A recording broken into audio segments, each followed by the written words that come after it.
कल बिहार के मधेपुरा बिजली ऑफिस पहुंची थी, ज्ञापन सौंपी है, किन बात को लेकर गए हुई थी और अधिकारी से क्या बातचीत हुई? देखिए, मैं कल बिजली विभाग गई थी और विद्युत अभियंता से मेरी लंबी बातचीत हुई। खास करके मधेपुरा नगर परिषद में आपने देखे होंगे कि पिछले कई महीनों से बिजली गायब रहती है। इतनी तेज गर्मी है और धूप रहने के बावजूद लाइट आती है और तुरंत कटने के बाद आवाम बेहाल है इस गर्मी से। तो मैं बहुत सारे फ़ोन कॉल्स आते हैं कि मैडम आप इन मुद्दों पर नहीं मिलती है, तो मैं कल गई भी थी और बात भी हुई थी। खास करके विद्युत अभियंता महोदय से मैं अपना बात रखी कि लाइट इतनी कटती है और बांस के सहारे बहुत सारे ऐसे जगह हैं जहां बांस के सहारे अभी भी लाइट जल रही है। आप देखे होंगे कि लाइट आदि आप मोटा वाला तार जो लगा हुआ था वो आदि थोड़ा सा भी धूप रहता तो वो गल के नीचे आता। तो इस तरह वहाँ की बहुत सारी समस्या रहती है। जहाँ प्रीपेड मीटर की बात है वहाँ बिल बहुत खास करके ज़्यादा आते हैं। तो वैसे भी गरीब वंचित दबे कुचले लोग कहाँ से बिल जमा कर पाएंगे।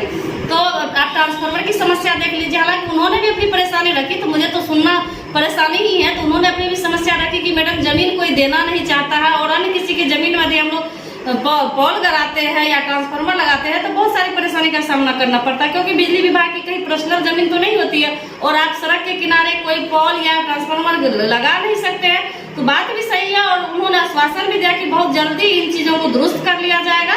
तो कहीं ना कहीं मधेपुरा नगर परिषद के आम आवाम को बहुत जल्दी समस्या दूर होने वाली है। क्या लगता है जिस तरीके से चिलचिलाती धूप है और ऐसे में जो बिजली कट जाती है तो मानने की परेशानी भी बढ़ जाती है, लेकिन ये दुरुस्त कब तक हो जाएगा, कब तक मतलब सब कुछ ठीक ठाक हो जाएगा? क्या बातचीत हुई इस मद में? देखिए, उन्होंने कहा कि काम जारी है और कहीं कहीं काम नहीं भी जारी है, क्योंकि वहाँ के स्थानीय प्रतिनिधि स्थानीय लोग जागरूक नहीं है।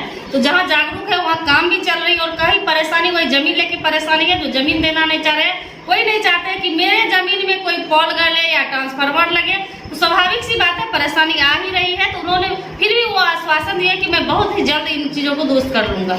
आपने कहा कि फ़ोन कॉल आते हैं, तो ये फ़ोन कॉल कौन लोग करते हैं आपको और क्या बातचीत वो आपको बताते हैं? देखिए, आपको पता ही होगा कि मैं लगातार पार्षद रह चुकी हूँ और यहाँ के जिन मुद्दों को मैं लगातार उठाती रही पार्षद में, सदन में बैठ करके, और पूर्व में मैं नगर परिषद की पूर्व मुख्य पार्षद प्रत्याशी मेरे लोगों ने जिस उम्मीद से मुझे जिस जगह बैठाया, तो वैसे कॉल मुझे आप देखे होंगे कि मेडिकल कॉलेज की बात हो या अन्य कोई बात हो, आप देखे होंगे कि डेंगू को लेकर के सरकार जिस तरह अलर्ट है, जिस तरह कचरों का अंबार लगा हुआ, तो मैं प्रत्येक मुद्दों को उठाती हूँ क्योंकि लोग मुझसे उम्मीद करते हैं। मैं मानती हूँ कि मैं कुछ नहीं हूँ और आपको भी पता हो कि मैं अभी प्रदेश में महिला प्रकोष्ठ की प्रदेश उपाध्यक्ष हूँ और कोसी सीमांचल की प्रभारी जिस तरह ऋतु मैडम ने मुझ पर विश्वास करके जताया, मैं उनकी उम्मीद पे खड़ी भी उतर रही हूँ। हर जगह संगठन को लेकर के काम भी कर रही हूँ। आपको भी देखने के लिए मिलता होगा या बहुत सारे ऐसे सोशल मीडिया का ऐसा माध्यम है कि प्रत्येक लोगों को ये जानकारी है। लेकिन मैं खुद कहती हूँ कि मैं कुछ भी नहीं हूँ, लेकिन आप लोगों की उम्मीद पर जिस तरह लोग मुझे कॉल कर रहे हैं, जिस तरह लोग मुझसे उम्मीद कर रहे हैं, तो कहीं ना कहीं मुझ में भी हिम्मत आती है, मुझ में भी काम करने की ऊर्जा मिलती है और अच्छा लगता है इन सब समस्याओं को लेकर के अपनी बात रखने के। पिछले हफ्ते आपने देखा होगा कि मैं कार्यपालक पदाधिकारी से खास करके डेंगू के मामले पे, कचरे के मामले पे, और जहाँ पब्लिक है, जहाँ कचरों का अंबार पब्लिक के जगह गिराया जा रहा था, बड़ा दुखरी है। तो इन सब मुद्दों को लेकर के जिस तरह मैं अपनी बात रखती हूँ, मुझे लगता है कि मैं रखते रहूंगी और काम करते रहूंगी, इससे मुझे भी हौसला मिलता है।